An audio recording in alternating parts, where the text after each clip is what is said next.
Bhagavate Vasudevaya. Om Namo Bhagavate Vasudevaya. Om Namo Bhagavate Vasudevaya. Namo Vishnu Padaya Krishna Krishnaya Bhutale Srimate Bhakti Vedanta Swami Niti Namine Namaste Saraswati Devi Gauravani Prachandi Nirvishesha Shuknavani Paschatya Desatarine Jai Sri Krishna Chaitanya Prabhu Nityananda Shri Advaita Gadadhar Shivasati Gaura Bhaktavinda Hare Krishna Hare Krishna Krishna Krishna Hare Hare Hare Ram Ram Hare Hare Mukham Karoti Vachalam Parmam Yat Krupa Tamham Bande Shri Gurantina Tarine Hare Krishna. So today is verse number 14 of chapter 14, 1414. So Krishna explaining, now Krishna is explained about the three modes and how we can understand which mode is prominent. And when particular mode is prominent, what is the behavior of the soul or jiva in the body? So now Krishna will start explaining. So if we have a particular mode in major, like because Krishna told, right, that it's not that at a time one mode is there. Sometimes one mode overcomes the other two modes. So sometimes goodness is prominent, sometimes passion, sometimes ignorance. So based on the situation of individual, what happens or what is the destination of that particular jiva in that particular body under different modes. So that is what Krishna is explaining now in next three verses. So first is, of course, Sattva Guna. Yada Sattve Pravruddhe tu. Yada sattve pravriddhe tu Pralayam yati deha bhrut. pralayam yati deha bhrit Tadottama vidham lokan taduttama vidham lokam amalan pratipadyate. amalan pratipadyate. Okay, please chant. Yada sattve pravriddhe tu pralayam yati deha bhrit taduttama vidham lokan amalan pratipadyate. Yada sattve pravirtetu pralayam yati dehabhrit tadotamavidam lokan amalam pratipadyate.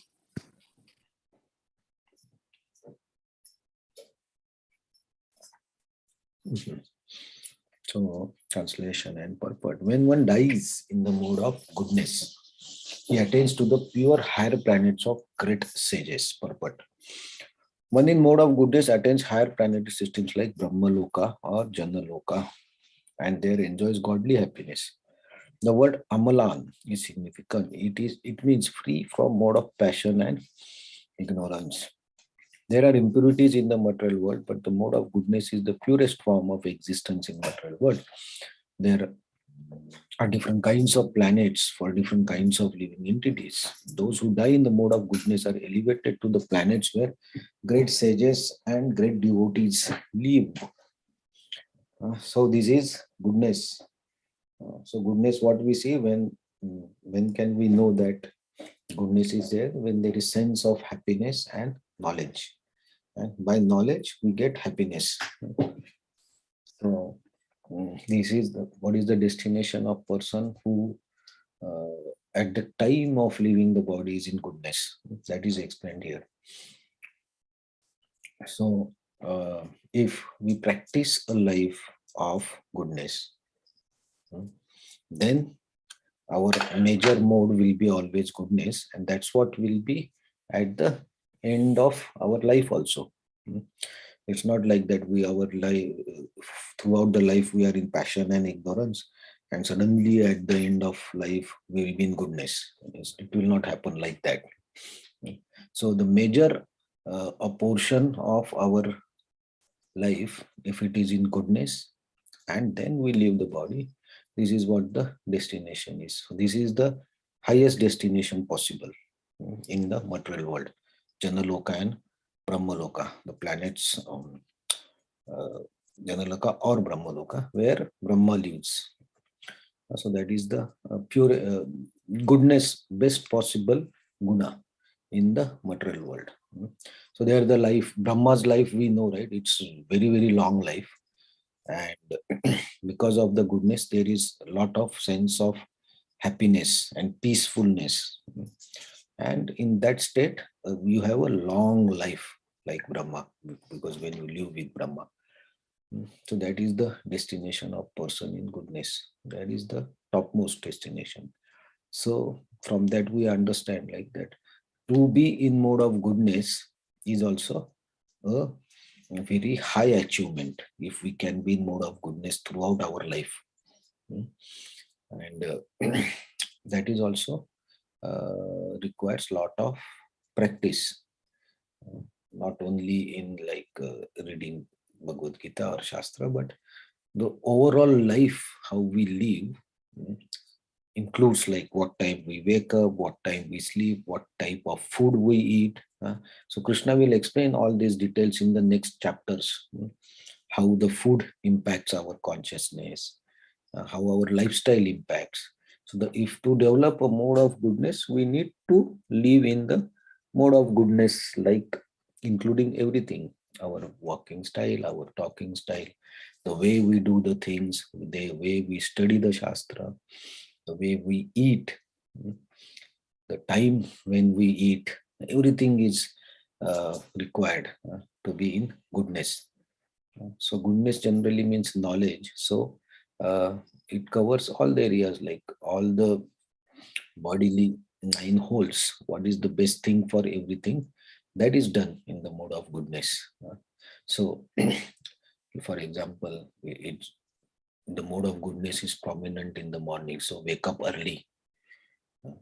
Don't sleep late. Don't be awake like 1 o'clock or 2 o'clock in the night.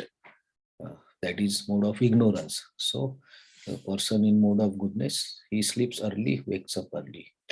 That's what my grandparents used to tell us. My parents also. Don't be awake after 10 o'clock. You have to sleep by 10 o'clock and wake up at 5 o'clock. That was the lifestyle 30 to 40 years ago in India.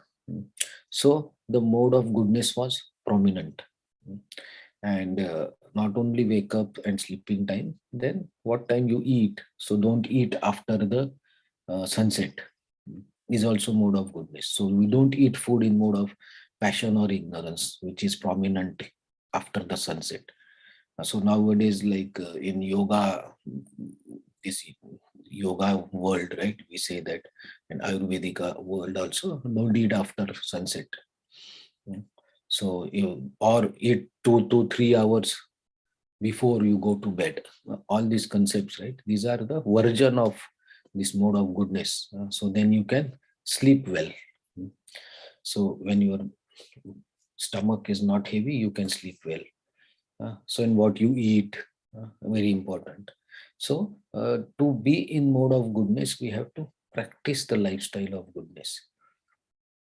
Of course, this is the goal or desire of people who want to be in goodness. But bhakti is beyond the gunas, right? So if you want to cross the Brahma Loka and go into the spiritual world, then it requires something more than the material goodness. So that is what we call Shuddha Sattva. It is the pure goodness where there is no mix of passion or ignorance. In material world, even if in this goodness there will be mixture of passion and ignorance. We know that in Krishna Lila, Brahma also got bewildered when he saw Krishna playing as a kid with his friends in Vrindavan. He got bewildered. He said, "No, how can this boy be a supreme lord?" Right? So there is possibility of going into the other modes. So it's not the complete pure goodness, but still it is the highest form of goodness. So if we really want to set a goal or destination, It should be such a destination which does not have this ignorance or passion. So that is spiritual destination. So, but here one way we can look at this chapter is, even if we maintain a complete lifestyle of goodness and through practice that lifestyle, but still we can go up to the Brahmaloka only. And from there, our destination can be back again. But in Bhagavatam, it is also mentioned that Brahmaloka, when those sages or those devotees who stay on Brahmaloka, and when there is complete dissolution of this material world, that time it is possible that from Brahmaloka you can go to the spiritual loka when everything is finished or wind up. So that it's very long time. I also don't know when that happens. It happens at the time of complete dissolution of this material world. So of course there is possibility, but it takes long time. So along with the Brahma, the devotees who are in that planet, they can travel to spiritual world also. If in the Brahmaloka, they continue the mode of goodness and continue to worship the Supreme Lord. So it's not that just going to Brahmaloka in goodness and they will achieve the spiritual world. No, they have to practice the bhakti there also. And then they can go up in the spiritual world. But if you get that to that destination of Brahmaloka itself is the highest achievement, and from there doing bhakti is much more feasible, I think, because of the knowledge that you have, right? So there is chance. So uh, to come out of mode of passion and ignorance, we have to practice the goodness. Though we practice goodness, sometimes we go directly into ignorance, right? Then we get angry, we fight, we shout. That is our situation. But still, it's okay if you understand that I transferred from mode of goodness directly into ignorance and I did so many activities which are completely ignorant activities. Okay, fine, you understand. And then you correct yourself. So we have to keep practicing. We will fail many times, but then we have to again keep practicing. I am also doing the same thing. Because of our conditioning, we do the same mistakes every day, every hour, maybe, and then we have to correct. So that is practice. So we have to keep doing this thing, and then slowly, after doing so many times, we can correct ourselves. So this is goodness. So in the future chapters of Bhagavad Gita, Krishna will be explaining about this, everything, like how this goodness, what to eat, what to live, everything. So we'll see those in the next chapters also. But right now, the destination of the people in different modes. So we'll see. Krishna will explain tomorrow in the next verses about passion and ignorance. What happens when we live our life in passion and ignorance? So that we'll see tomorrow. Hare Krishna. Thank you very much. Sorry. So any comments from anyone?